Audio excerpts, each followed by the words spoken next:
कुम्हारा कोसिया बनावला सराची रचा के कुम्हारा कोसिया बनावला सराची रचा के कि छठी माई के घाट चमके कि छठी माई के घाट चमके चल ये देवरू घाटवा पर बची बचके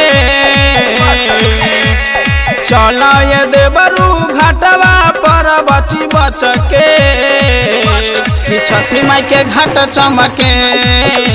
कि छठी माई के घाट चमके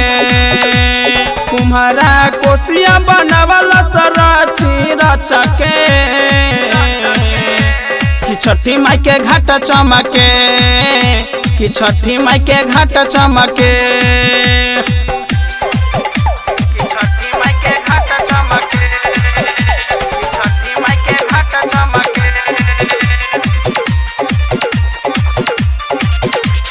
पानी में खारा पानी सबती मैया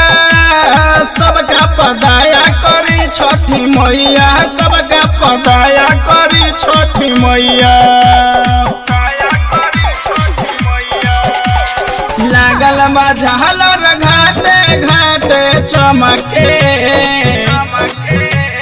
लागल बा झालर घाटे घाटे चमके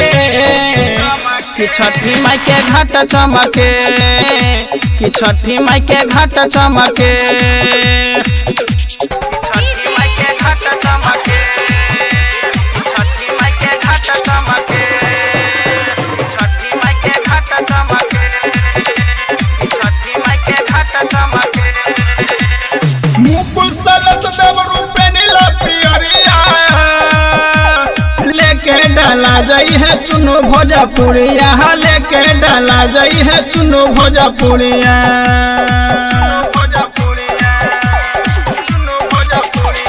रोमियो राजा के डीजे पगाना बमके रोमियो राजा के डीजे पगाना बमके कि छठी माई के घाट चमके कि छठी माई के घाट चमके चल ये देवरू घाटवा पर बची बचके।